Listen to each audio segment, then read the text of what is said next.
Hey there, and welcome into Maybe I'm the Crazy One podcast. And I'm your host, Alex Chandler. Never being one to share a take with anyone I know, I figured I'd start by taking down my ideas and sharing them here. Every week, we will explore parts of the sports world, and I'll give you my viewpoints. Maybe I'm a genius, or maybe I'm just crazy. Tune in with me and find out for yourself.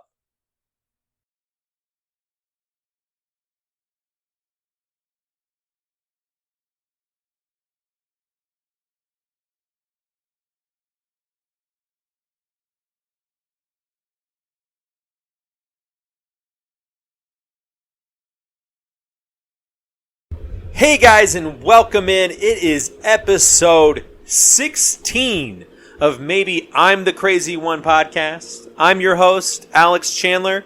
Boy, do we have an excellent show for you today. Well, at least I think we have an excellent show. I had a buddy this morning hit me up, and we talked about an hour for about a few things, and that really hyped me up for the day. And so I think we're going to have some excellent conversations today. We're going to introduce a new segment to the game. It's going to be, or to the show, rather. It's going to be called Quick Hits. It's where we spend about a minute talking about, 4 or 5 of the smaller current event stories that are, happening in, our leagues and, the sports world that we discuss on a day-to-day basis. And it may be topics that we don't normally discuss. For example, today we might talk a little bit about golf. In this, we may talk a little bit about the WNBA again. It looks like we may talk about a little bit about pitching. In baseball. So some of those things may happen as we use quick hits to kind of give, a few 1 minute stories or 1 minute, gives or views on takes rather. There we go. 1 minute takes on certain topics that are happening around, the sports world entirely, but not necessarily what we're going to be the focal point of our show. So one of those things that we will talk on, and I'll probably give about a 3-minute review on it, is Chet Holmgren's injury. And so that will kind of be like our first topic of the day. We'll start there. Then we will move into, we'll do quick hits. We'll talk Chet. Then we will talk the NFL preseason week 3, as well as potential cuts that may happen on each roster, or what I may see fit for certain teams or certain situations. We can also talk a little bit about the Chiefs game, as well as the Texans blanking the 49ers last night, and Trey Lance playing, so that doesn't look good for my Trey Lance takes.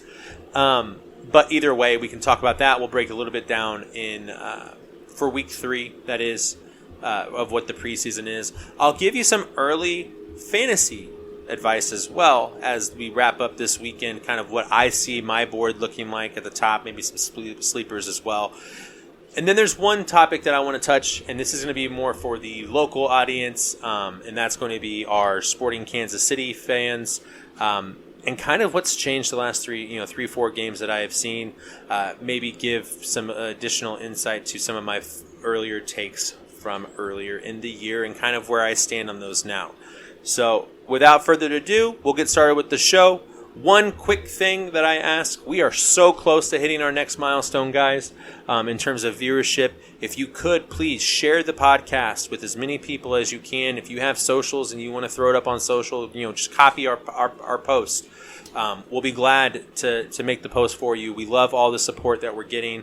We are so close to hitting it, and I think maybe if you're listening to this now, you might know at least one other person or 2 other people that might be interested in it. And so if you could share, like, subscribe, all of that fun stuff, that the people that already do that as well, thank you so much. We just need a little bit more of an audience. Then once we bring that audience in, they can bring more audience in. You know how it goes. And so I could use your support and help in building that snowball. But with that last part being said, we can go ahead and start the show. All right, so with quick hits, like we said, we're going to take a few of the current event, sports stories from this week, or things that have happened recently since we, discussed the show last, and kind of break down our, quick viewpoints on those few things. And so we'll start, for example, in the NFL. This week, the Rams and the Bengals had joint practices, and they decided to end joint practices early middle of the week because Aaron Donald and the Rams defense got into a fight with the Bengals offense and it spread to a team brawl. And the big thing about that right now is Aaron Donald was wielding, quote unquote, 2 helmets and trying to hit people with them. And I don't care. Honestly, one, it's Aaron Donald. And so I also didn't care when Myles Garrett did it. I thought it was more funny than it was scary, but he also got hit in the head, so I understand Mason Rudolph and that whole process and Myles getting suspended. Aaron tried to hit people and didn't succeed. That's what came down to.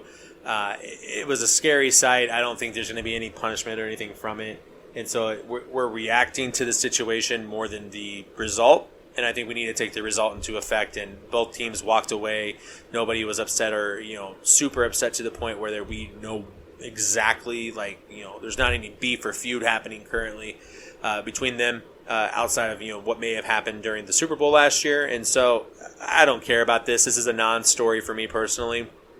And so I don't think it deserves more. What I think does deserve more, though, is Denzel Mims asking for a trade from the Jets. And I find that interesting because they've also, gone out and gotten Elijah Moore last year. They got Garrett Wilson this year. And so he's really, since he got drafted in 2019, hasn't, quote unquote, lived up to the hype that was surrounding him. Now, he was a second-round pick, not a first-round pick. And so he shouldn't have these massive expectations on him. However, I think Denzel Mims will be really good. I thought he was going to be really good last year. His first year was mired by injury a little bit.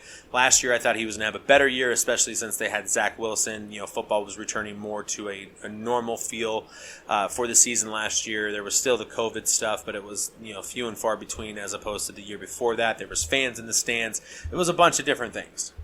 And the fact that he didn't play, but yet this preseason, for example, leads the team in catches with only having 68 yards.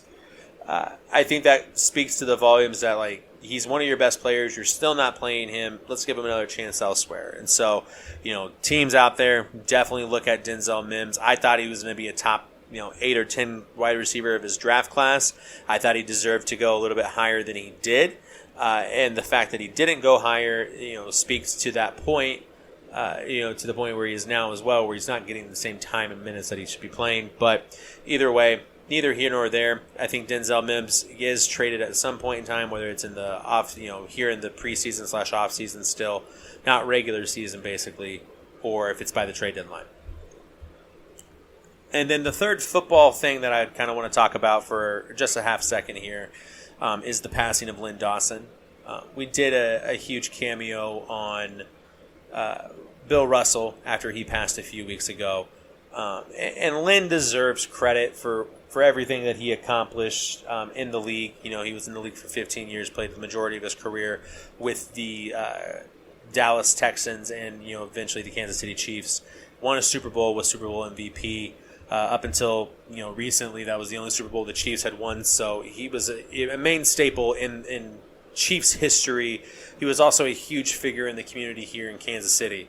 And so, I am sorry for the family's loss. We lost an icon today for, this week for sure in Lynn Dawson. It was really cool to see what the Chiefs did with Patrick Mahomes, doing the choir boy huddle basically, where everybody was lined up as it would have been in 1960 when Lynn was playing.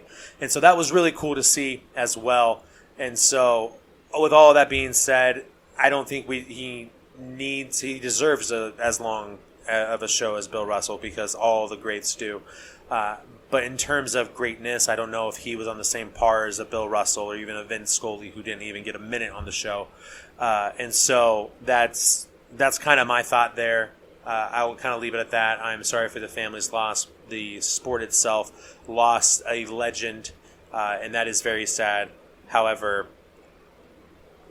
we will move on. We will press on. And outside of Kansas City, I'm not sure how big of a loss Lynn Dawson truly is.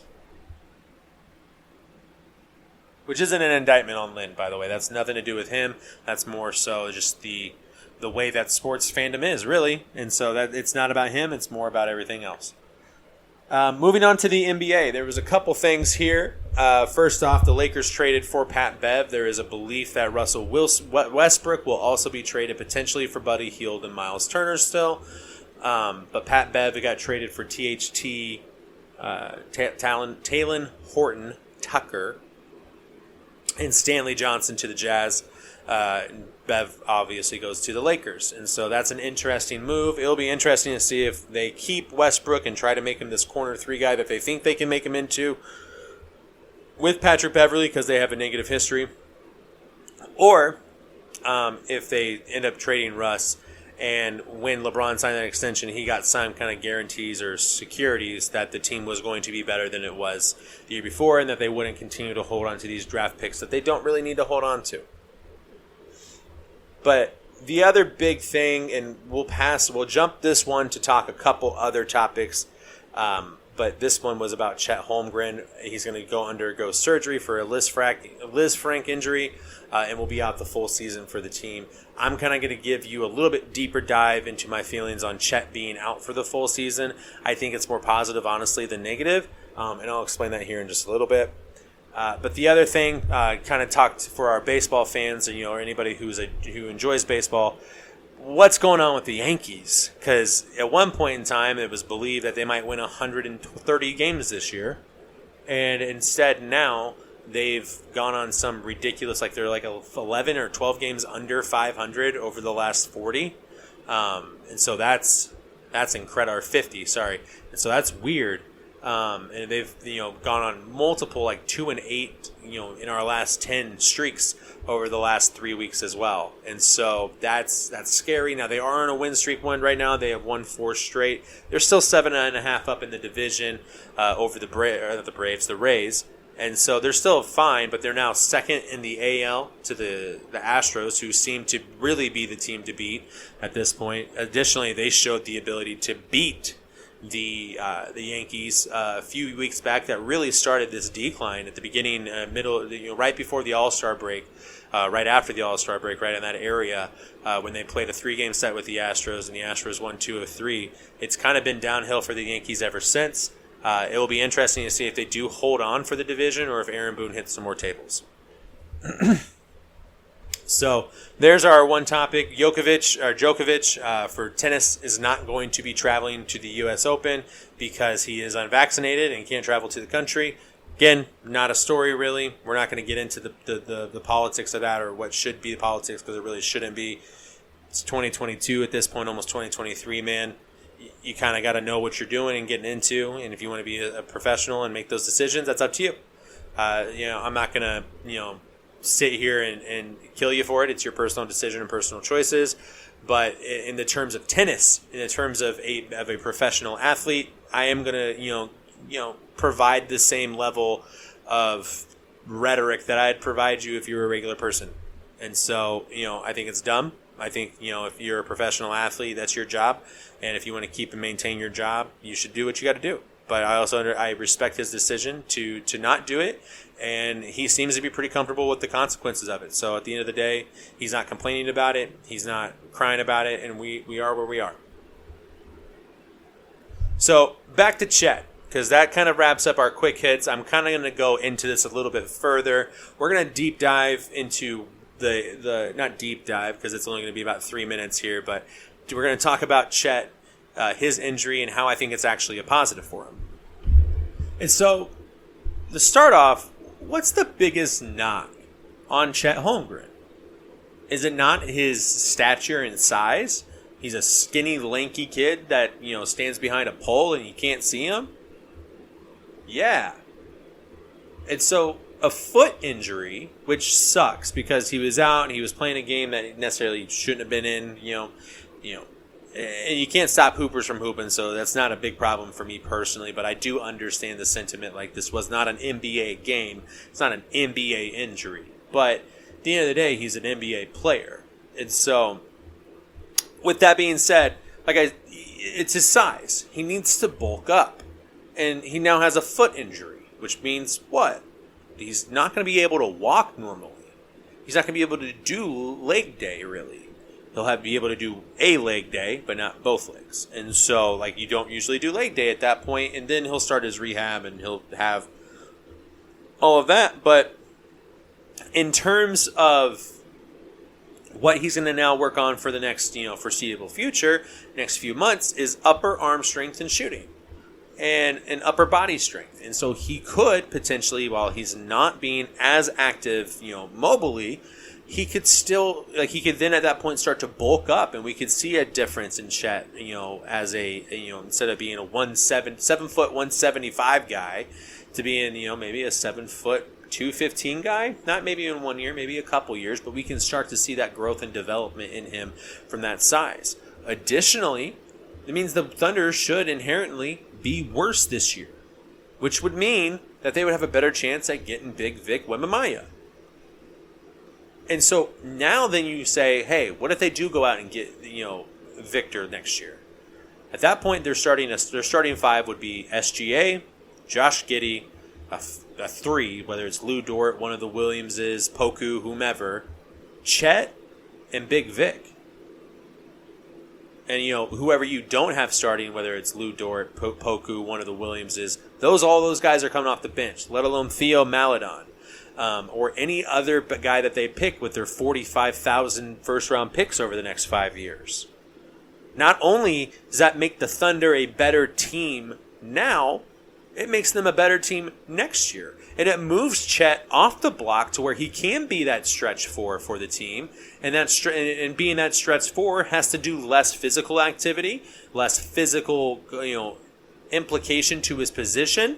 And so he won't have to be as big and can truly play as the 4 as opposed to needing to be a 5, because Victor would be the 5. And then, go one step further, if they have Poku, and Poku seems to, elevate his game the way that they anticipate him to where he can be a starter/role player, you would have 3 guys 7 foot or taller that could handle the ball and move the ball that play inside your wing. You could, in theory, do a reverse 3-2 and still have the rim protection. You could have your 3 big guys basically cover the perimeter, because they can do that, and then have your Giddey and your SGA, who are still tall guys. I think Giddey's like 6'9", and then SGA is 6'5". You would have the biggest team in the league, and they would all be able to handle the ball. They would all be able to shoot. They'd all be able to defend, and they'd all be able to pass, and it'd be the perfect type of offense. And so this injury may be the best thing for the Thunder. Now, if Chet doesn't recover properly, if Chet needs additional support and he's out further than just a year, that's when you can start being concerned. If Chet loses some of his mobility, if Chet loses some of his demeanor, those things may cause concern. But at that point as well, if it all culminates in getting Big Vic, does it matter? Because think about this: you throw the same exact team out and just remove Chet, move Poku down, start one of the Williamses at the 3, or you start Dort at the 3. It's still a really good team. Now, do they have any kind of aspirations in 3 years for a title? Maybe not the same, but they could still be there, because they would have their veteran presence in SGA at that point as a 7-year vet. They would have 5 years in Josh Giddey. They would have 3 years in Chet. They would have 2 years in Vic, and they would be a really good team. A lot of where these teams are now, and so call it Thunder fandom, Thunder bias. I don't care. I think that honestly, this is the best case scenario for the Thunder. It gives them an easier way to in a less straightforward in your face way to tank this year to get Big Vic, as opposed to it was previously. And so that's the entire quick hit segment with the extended take on Chet Holmgren. We will now move into our preseason predictions or not predictions, but at least the stories that we're going to look at going into week 3. And none of them involve Terrell Owens being on a team, even though he ran a 4.38 in a race this week. And so at the time of recording this, there are only 14 preseason games left at this point before it wraps up and we get geared up for the regular season. And it's kind of gone to par at this point for me. It's really interesting to see Lance McCutcheon for the Rams have 2 excellent games back-to-back for them. So if he has another one this week, not this week, I guess it's technically just this weekend, but they play the Bengals this weekend. If they do well in that game, or if Lance McCutcheon plays well in that game, it will be interesting to see where he stacks up in the regular rotation. And so that's one of the guys I'm looking at this weekend. But a lot of the guys this weekend, outside of Tom Brady, who apparently is going to play in the preseason, I don't know how much of the game day rosters those guys will be a part of. But that being said, these are some interesting situations we find for this weekend's matchups. We'll talk about a couple of them. We'll recap the 2 games from yesterday in very quick order. Basically give you a quick hit on every single game just because there's a fan of every single team in the country, or else we wouldn't have 32 of them. And I want to make sure that we play for everybody. Even if you don't like the words I say, at least I'm talking about your team. So Green Bay at Kansas City. Kansas City won this game 17-10, and Shane Buechele, or Buechele, or whatever, however the hell you say his name, was excellent. Threw for 166 yards, had 2 touchdowns, and they won the game. Who was not excellent? Jordan Love. So if this is light years ahead of where he was a year ago or 2 years ago, like Matt LaFleur said last week, yikes. Green Bay has a problem. Not right now, because they still have Aaron, but they would have a problem for the future. And on top of that, they have a problem with the compensation and the what they've actually used to obtain Jordan Love. So, that being said, it's also preseason. He was playing with preseason guys, not starters. That would probably make a little bit of a difference. Next game was Houston and San Francisco. It was at Houston. And, guys, San Francisco got blanked. Trey Lance played. He went 7 for 11 for 49 yards, no touchdowns. Now, it does seem like the backups were the ones that blew that for him. Nate Sudfeld was pretty poor in that game as well, so that kind of hurt them in their ability to win games. Their backups threw 3 interceptions, and that obviously is going to kill you because you're playing with backup guys anyway, and playing your backup guys on defense. Offense is always going to translate over defense, and so it's really interesting when you see a blanked scoreline from the preseason, because that basically means that team was focused. So is Houston going to be better than we think they are? No. They're not. And San Francisco is not going to be this bad. And it's just a product. Sometimes you lose games that you're not supposed to lose, and this was one of them. So they got to figure that out before they open the season in a couple weeks, but right now, they're okay. On to today's matchups tonight. We're going to see Buffalo at Carolina, Seattle at Dallas, the Chargers at New Orleans, and the Patriots at the Raiders. And so what I want to see here, one, does Josh Allen play? I doubt it. Who plays for the Bills? And if they continue to just blow people up, even with their backups, that's going to be interesting. Carolina, does their defense take the step forward? Because I believe all of their defensive starters are playing. Baker Mayfield not expected to start, I believe. That being said, that might change, but he is now the starter. So we'll see what happens there. Seattle at Dallas. I believe Drew Lock is supposed to start this game since he was not able to start the COVID game last Thursday. Does Dak start tonight? And if I don't think he does again, so what does that mean for them? How much do these games actually matter for those teams, or are they really just trying to figure out their second and third stringers? The Chargers, we're not going to see Justin Herbert. We're not going to see Austin Eckler. We're not going to see Keenan Allen. We're not going to see Khalil Mack. We're not going to see Joey Bosa. Basically, every single person you want to see is not going to be in this game, so you might as well not even turn in. But for New Orleans, this is really to solidify that backup role for them. And who's going to take over that QB2, which might be a super important role if Jameis doesn't heal properly. And then finally, we got protege versus mentor. If you want one game, I would say, hey, you should probably bet this game in the preseason. Bet heavy on the Patriots here. So you listen to this before the game, you throw a bet down. I would bet heavy on the Patriots. Bill Belichick doesn't lose to his assistant coaches, preseason, postseason, or otherwise. And so this is not one that I expect him to lose, even if he is starting Mac Jones and letting Bailey Zappi play for 3 quarters tonight. So then we move on to Saturday. Saturday is the big matchups. We have, I think it's 7 or 8 more games. Jacksonville at Atlanta, Rams at Bengals, Bears at Browns, Cardinals at Titans, Eagles at Dolphins, which they had a fight this week as well. Washington at Baltimore, Tampa at Indy, Minnesota at Denver. The one that really not surprises me, but interests me the most right now is Jacksonville at Atlanta. I want to see Desmond Ridder play some more. I want to see Trevor Lawrence play and really have success and see what Doug Peterson's offense really is going to look like there. I don't really care about the Super Bowl rematch because Matt Stafford and Joe Burrow aren't going to play, so that game doesn't mean literally shit to me. So I guess it does mean literal shit to me, as in like I could step on it and be like, oh, this sucks.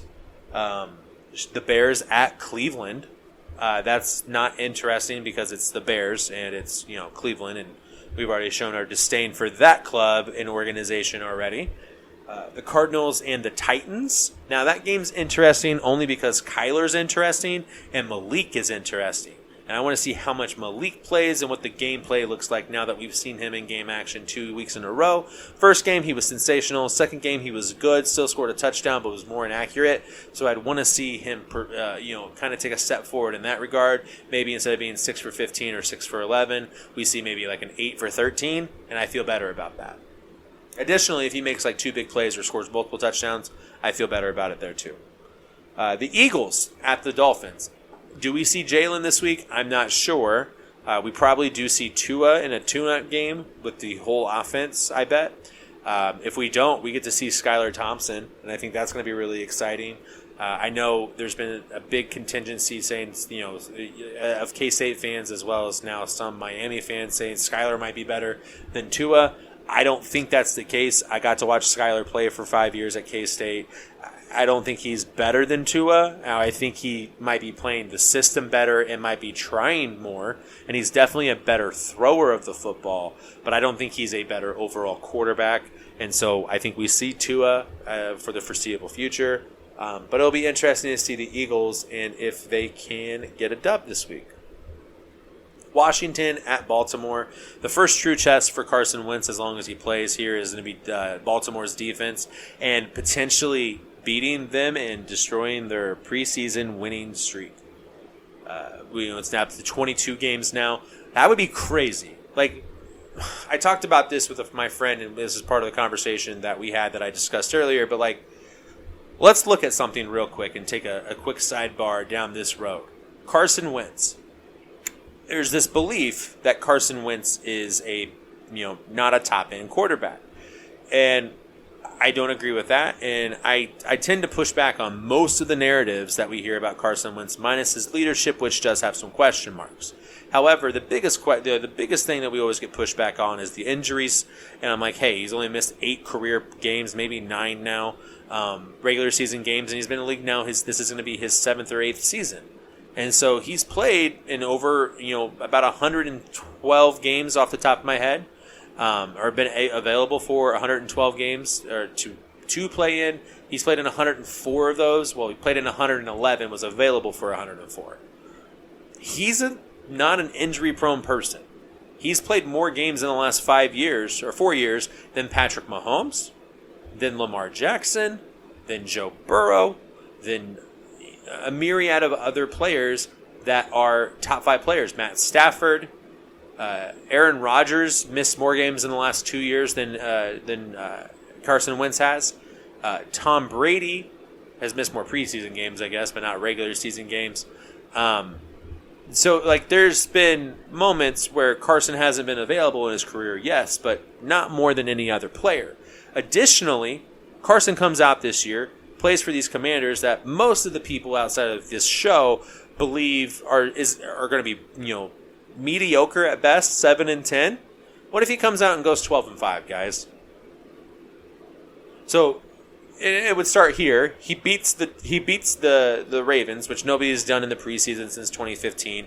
Goes 12-5 in the regular season. They get a 2 seed, not the 1 seed, and he wins a playoff game. Does it really matter what his stats are at that point? Or do we say, man, Carson Wentz is back? And to my argument, I would say Carson Wentz never left. You all just treated him like shit. So I digress on that. We'll see them tonight. We'll see if Baltimore makes it 23 in 6 straight years of winning the preseason, 23 games in a row. And we'll go from there. Tampa at Indy. This is interesting only because Brady is going to play in the final game of the season after preseason after not being there for the last 3 weeks or 2 weeks, whatever it was, 10 days. So that'll be interesting. Additionally, for Indianapolis, they have some history with Tom as well. And so it'll be interesting to see how they handle that and if they even care about it as well. If Matt Ryan plays or if we see all Sam Ehlinger. And then the last game of the week, Minnesota at Denver. This has front office ties because the GM and vice president for the Vikings for the Broncos came from the Vikings originally, and George Patton, right?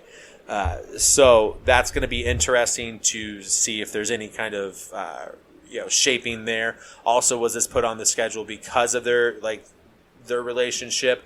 We're going to see 2 first-year head coaches in Kevin O'Connell and Nathaniel Hackett go at it in this game with their backups because we are not going to see starters in this game either. Imagine that. So, boring game. And the next game as well is also going to be boring. New York against New York sucks. That's going to be on Sunday. That's going to be the noon game on NFL Network. And then we're going to have a 3:30 game called by Tony Romo, which might be fun because it's going to be Detroit at Pittsburgh. And I keep going higher and higher on Detroit. I talked to a buddy this week at the sporting game that we went to, and he's a big Detroit fan. And I said, hey, it's hard for me not to root for Detroit at this point. Like, they're just a fun team to be around and seem like a fun group to want to be a part of. And I kind of want to be a fan of the Lions right now. Like, for as crazy as that might be and as it might seem, the Lions seem like a fun team to really root for right now. So they might be my shadow team this year to go with my fourth right teams of the Eagles and the Chargers. But we'll see what the Lions do. I don't think they make the playoffs, but I think it's going to be interesting.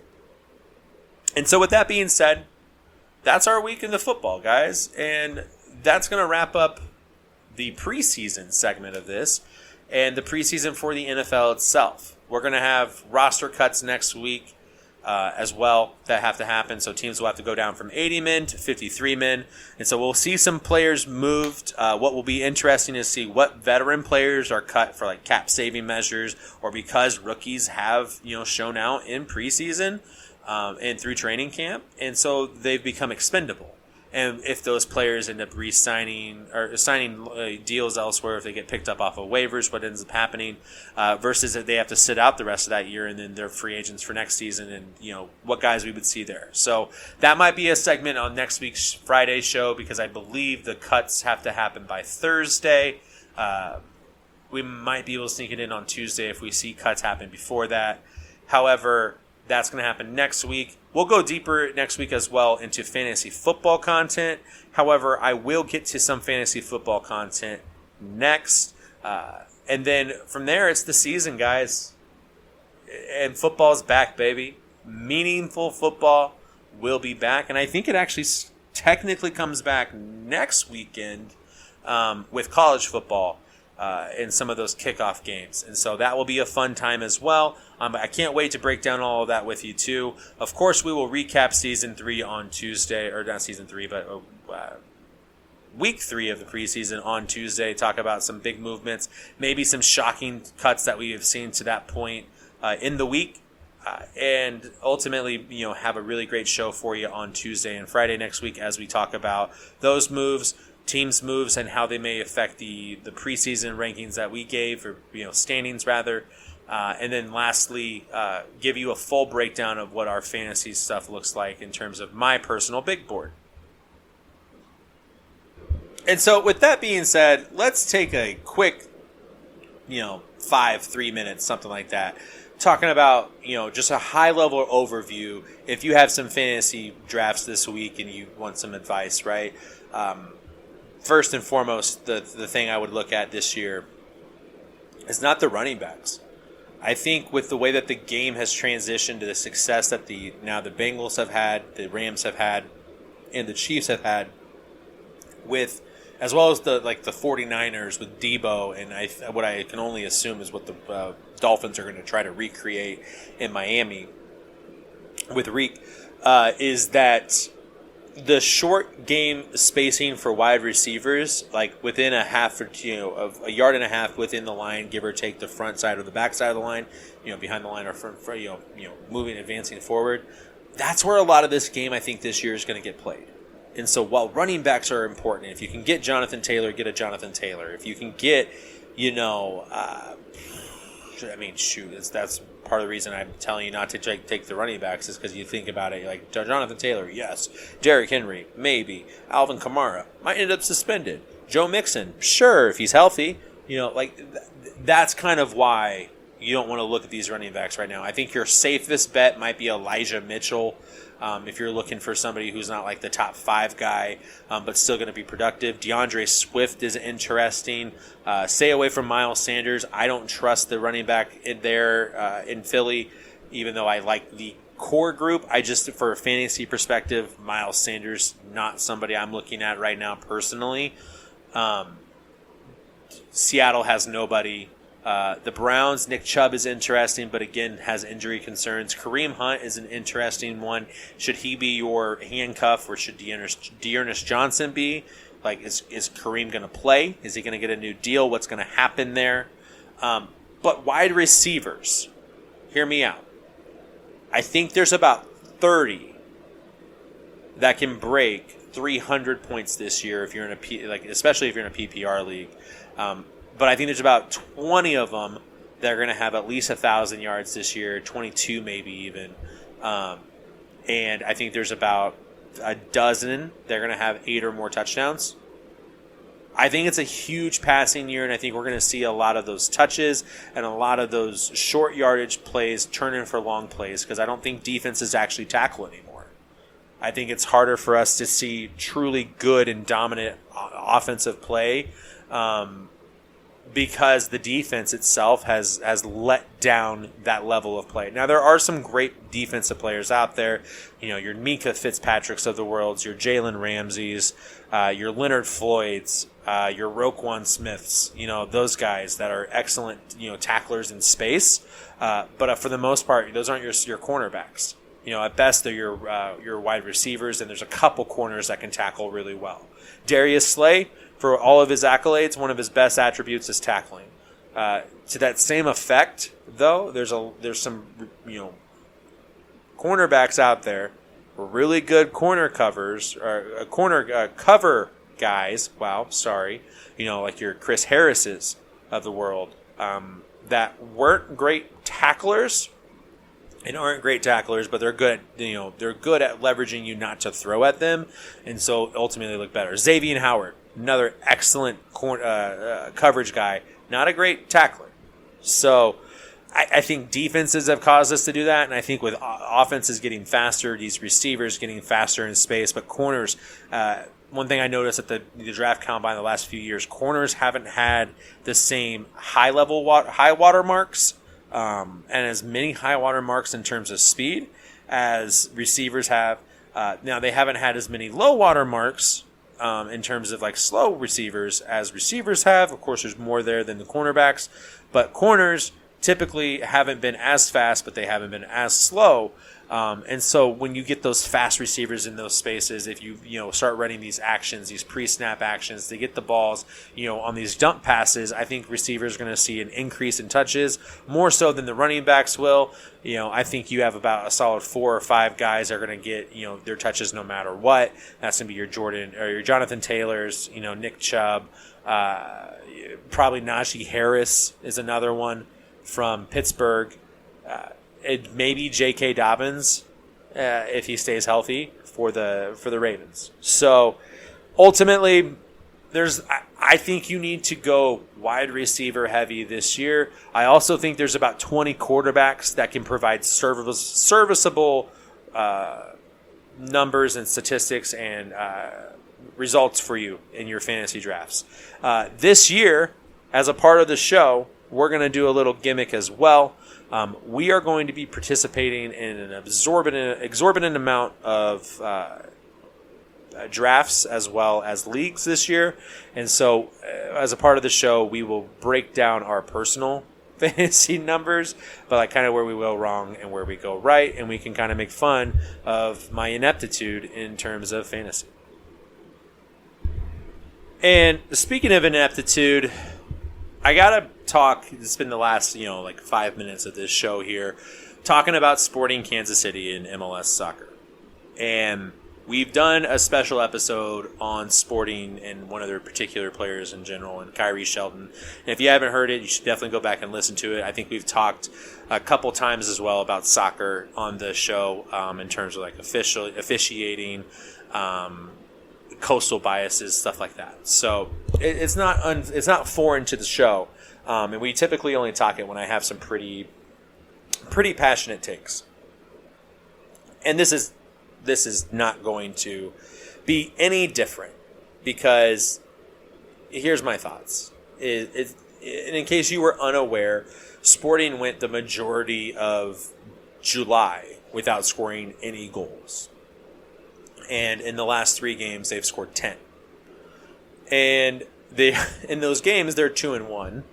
So that's not great. But they've played a couple players in Willie Agata, who was new to the team, and we talked about it with Benny, as well as Eric Tommy. And at the time of the recording of the debate episode, I said they'd played a collective 255 minutes, no goals. Okay. Well, since then, the team scored 10 goals. Willie has scored 5 of those. Eric has scored 2. He also has a couple assists. Willie has an assist or 2 as well. So, there's been a lot of success on the team. And they've played some quality teams. The Galaxy are playing for a playoff spot. Austin is a team they scored 3 goals against, and they in that game they were winning 3-1, and then ended up losing. But took a massive lead against the second best team in the West, and then they turned around and they had to play this last weekend when they scored 4 goals against Portland this weekend, or was it 5 now that I think about it? I can't remember. At this point, they scored a lot of goals. It was 4-1. That's right, because I guessed 4-1, and that's what it was. And so they scored 4 goals again, and Willie has 5. And to his credit, that's excellent. That's 5 more than Kyrie scored in regular season play. But let's get one thing straight. 60% of those goals, Kyrie would have also scored. So he would have scored 3 of them. He would have scored both of the tap-ins that he got, and then the one that was the 3 shots in a row into the exact same spot where the goalie just happened to be over the line. It was directly into the goalie's arms. That was, those 3 goals would have been, those 3 shots would have, Kyrie could have done those 3 as well. Now, there's been 2 excellent shots by Willie that Kyrie would have never been able to touch, and to be fair, that was never my argument. My argument was never that Kyrie deserves to have your adoration and admiration because he's an excellent player that is transcendent above all other players and deserves to be a superstar or even a star on this team. My argument that he was the backup, and that the team expected Alan Pulido to be the starter, and that Kyrie was going to back him up and be that second starter or that second striker that doesn't really have to score a whole lot. And to his credit, 2 goals and 3 assists in all competitions is pretty good for a backup level player. And that's what he is. And to be fair, next year it seems like Willie's going to be that guy, so that changes what our backup would be then. But when I said the words about Kyrie, he was our best option. When I said the words a couple weeks ago, he was still our best option. And then Willie started getting more time, and with new information, with new things, you're allowed to change your opinions. And while I still believe in Kai, and I think Kai provides excellent, support, and with the additions of this game, he would be better. Willie deserves to start over him at this point, and that is what it is. But the difference is Eric Tommy. And I don't remember if I talked about it in the special edition podcast or at another time. But Sporting's loss of Alan Pulido and going down to Kyrie wasn't the problem for them this year. Sporting's problem this year, in regards to what happened, was simply the fact that they were missing Gotti Kinde. And without Gotti, the team lost all of its creativity. And without its creativity, you lose the ability to play through the middle and score your goals. And so that's why all of our goals were coming from the midfield, having to push forward, and that only happens because you're basically pushing yourself into those positions, then trying to overload the defense to stay back as opposed to try to be off the counter, or from the wings. And we also weren't getting any support from the actual 10 that was on the field in Gotti's position. The second we got a creative scorer in Eric Tommy to fulfill that role, things changed. We saw it with Kyrie on the field. The offense picked up. The offense moved. We weren't scoring as much, but we were moving in that direction. And then Kyrie got hurt. And Willie came in and played a couple games. We still didn't score in. And then all of a sudden we started scoring. He has 5 goals in 3 games. Shout out to him. But really, honestly, all of that started on that lob over on the perfect volley shot from Eric Tommy that really, sparked the team's success, and truly is what's still sparking it. You could put any of our strikers in at that position right now, whether it's Kyrie, whether it was Willie, whether it was some guy that we signed from Sporting 2. I think all of them would have a similar success. Now, granted, Agata has made some plays that Kyrie wouldn't or other players wouldn't because he is a special talent, and it's exciting that he's going to be on this team going forward. And that then allows Kyrie to move to a wing where he does seem to feel more comfortable. However, right now, it's not just because of Agata that he has scored those goals. Some of those goals have been opportunistic. The reason Sporting is playing better and, frankly, super dangerous is because of Eric Tommy. And so with that, you let me know if you agree or if you disagree. Either way, it's fine with me because that's what the entire show is about. And that has been our show for today. This is the Maybe I'm the Crazy One podcast. And I'm your host, Alex Chandler. And so if you can, please like, rate, subscribe, review, share, but most definitely post and comment. Let us know how you feel. I want to start interacting with people a lot more. I want to start getting things out there for us a lot more and being more interactive on socials with everybody. So please bring topics. Let's discuss. Let's debate, and let's get at it. And let me know. Am I a genius? Or am I just crazy? See you next week, everybody.